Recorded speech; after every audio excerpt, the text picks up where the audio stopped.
Buenas noches, muchas gracias por acompañarnos hoy en este diálogo que vamos a sostener José María Lafuente y yo, aquí en el bellísimo jardín de la Casa Luis Barragán. Pues muchas gracias a la Fundación de Arquitectura Tapatía, a la Casa Barragán, a Colección FEMSA y a todos ustedes por acompañarnos, pero sobre todo muchas gracias al Archivo Lafuente por habernos facilitado el material y mucho más que eso, por haber permitido que un elemento fundamental del equipo, que es Javier Maderuelo, conceptualizara y desarrollara el proyecto, aquí les llamamos de curaduría, de esta exposición. No son muy común para un coleccionista, en lugar de coleccionar otro tipo, centrarse en coleccionar archivos. Este lugar donde se conservan y se ordenan y se divulgan documentos, y bueno, que nos hablas un poquito de lo que te ha motivado y el sentido que tiene resguardar, pero también buscar y ordenar este tipo de materiales. Yo empiezo solamente hace 15 años lo que tiene este archivo, que ahora pues transita en el entorno de los 100.000 documentos, de los cuales ya 90.000 catalogados y unas 2.000 obras de arte. Un librero me dice: mira, hay un señor que tiene una serie de obras de Escuela de Altamira que tal vez te podían interesar. Cuando yo conozco a este hombre y veo lo que tenía, claro, era una colección del momento, las fotos originales de los encuentros, pues obra de Guéris, de Baumaster, de Ángel Ferrán, de Tony Stubing y tal. Es decir, una colección modestita, pero digamos muy interesante. Pero lo que me llamó la atención sobre todo es el acervo que había alrededor de ello, porque estaban las ediciones que hicieron, estaban todos los manuscritos, estaba la correspondencia, estaban las fotografías, y entonces eso a mí me dio la pista fundacional para decir: no, yo no me voy a limitar a la obra de arte, sino que, como hacemos siempre el símil del iceberg, la obra de arte es lo que se ve, pero por debajo hay, digamos, un mundo que es lo que sustenta esa obra de arte.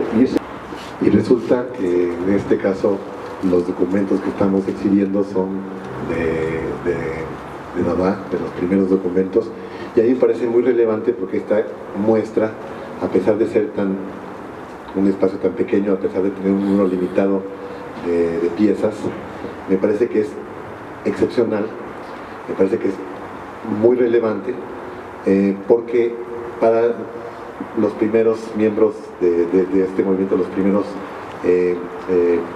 personajes activos que coincidieron en Zúrich, la mayoría de ellos como consecuencia de la guerra, era un territorio neutral que no estaba participando en este conflicto, y coinciden, se conocen. El Café de Voltaire es ese punto de reunión de todo el grupo, pero lo impreso adquiere una importancia enorme, no solamente en este grupo que publican revistas, panfletos, manifiestos, y me parece que ningún movimiento de las primeras vanguardias le da tanta importancia al material impreso y se convierte en base fundamental para desarrollar muchas de sus propuestas experimentales. Me gustaría que nos hablaras de eso. Y el primer libro que yo compro para esta nueva colección es Café de Voltaire. O sea que fíjate qué significativo es esto. Es el primer ejemplar, al margen de lo de Escuela de Altamira, el ejemplar fundacional es Cabaret Voltaire. Pero esta es una exposición verdaderamente excepcional. Aquí prácticamente todos los materiales han sido adquiridos pues año a año. Es decir, hoy prácticamente no se puede coleccionar Dada. A mí me ofrecen, por ejemplo, por esta colección, pues igual poder comprar o poder adquirir en un momento dado una colección entera porque un coleccionista que hoy quiera empezar Dada es prácticamente imposible que vaya reuniendo todo esto paso a paso. Por eso este tipo de colecciones tan ligadas al documento y a la vanguardia son tan complicadas de encontrar. El resto está hecho, la colección, a través de esta exposición, siguiendo toda la historiografía que hay disponible.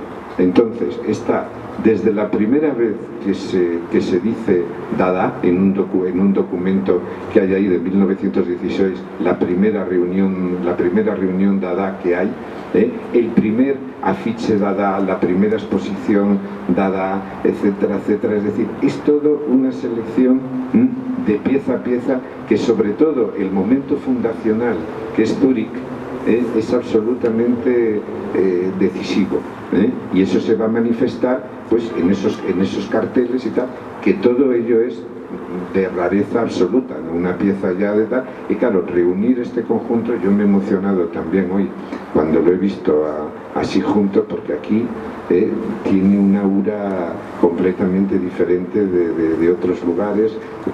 No solo eso, sino creo que lo que lo hace tan especial es que nunca había habido una concentración de documentos sobre el origen de Dada tan numerosa, a pesar de verse pequeña, y que por la importancia que tuvo el material impreso precisamente en este movimiento, está arrojando información muy valiosa que muchas veces no aparece en las exposiciones convencionales, en las exposiciones tradicionales sobre este movimiento. Pero es increíble porque he estado investigando, a mí me apasiona el tema de los archivos. En México, posiblemente en el campo del arte moderno y contemporáneo, la única institución que yo conozco que sí tiene muy claro, y sí hay una política para incorporar archivos, es la del MUAC, es la del Museo UNAM, el Museo Universitario de Arte Contemporáneo, pero yo conozco ya un coleccionista que empieza a interesarse por hacerse de archivos muy importantes. Pero en general los grandes museos, muy pocos tienen esta política, muy pocos están coleccionando archivos. Comentaba que en el caso del MoMA, el MoMA no se destinan recursos que existen para comprar otro tipo de obras a la adquisición de archivos. Aceptan archivos, pero tienen que entrar por donación.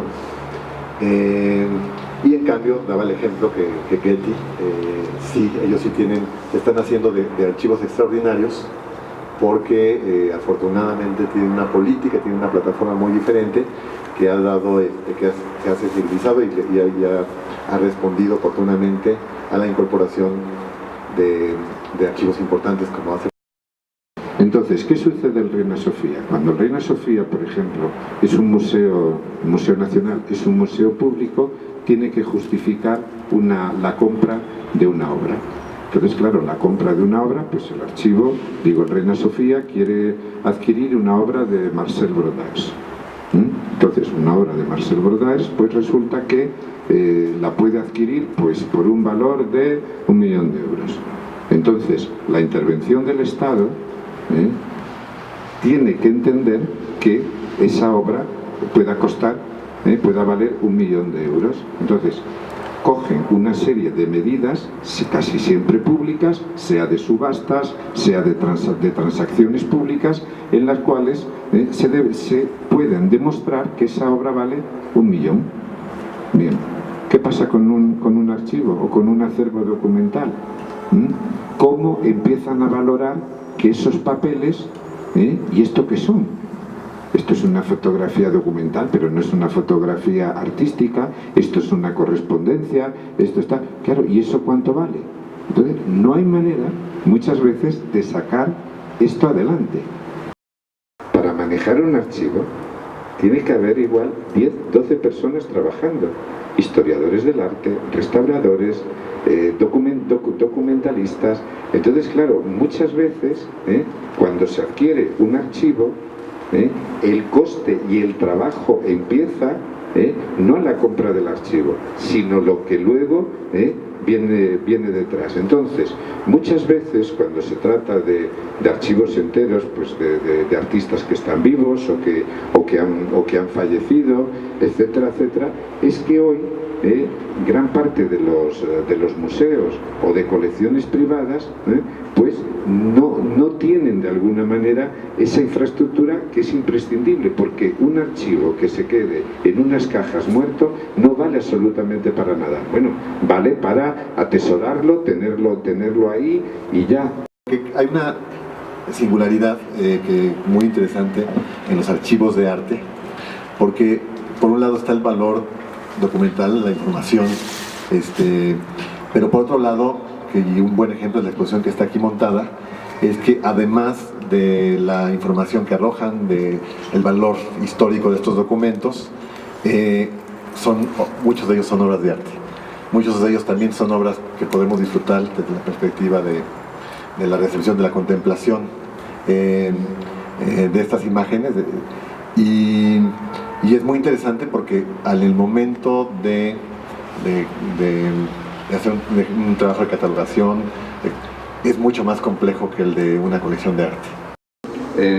Documentar en el archivo La Fuente hay un responsable, un director de investigación que es Javier Maderuelo.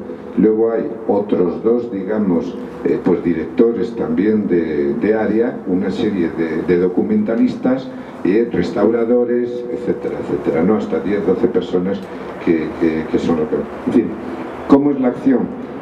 Un documento puede llegar solo. Entonces ese es un documento que es muy raro que nosotros adquiramos un documento sin más, porque sea bello, porque sea importante, etcétera, etcétera. En este momento, y como ha dicho Patrick antes, eso lo tenemos que articular. Si no lo articulamos con lo que es el resto del archivo, ahí no podemos hacer nada. Entonces, la acción de documentar es una acción en la que tiene que haber expertos detrás. Es decir, no es que haya muchos, y nosotros lo estamos formando. Creamos un programa informático propio que va a interrelacionar todo una vez que esté documentado. Bueno, es una labor verdaderamente ardua. Yo ya lo he dicho antes, es decir, el trabajo cuando uno adquiere un archivo empieza verdaderamente en ese momento, y eso es lo que al archivo La Fuente con el tiempo le dará una singularidad, porque un artista, una persona que tenga un archivo de un legado, a la hora de preguntarse ¿qué hago con esto? ¿Dónde puedo ir esto? O tiene muy claro el sitio, porque va pues a un museo importante que lo puede dejar en cajas, o va a un sitio que le va a dar un sentido, y sobre todo que va a estar acompañado por otra serie de cosas. Les damos las gracias a todos por habernos acompañado. José María, gracias no solo por habernos ilustrado con el tema de archivos, sino por compartir todo este material para hacer la gran exposición, o esta pequeña gran exposición sobre los documentos de Dada Zurich. Y pues buenas noches, gracias a todos.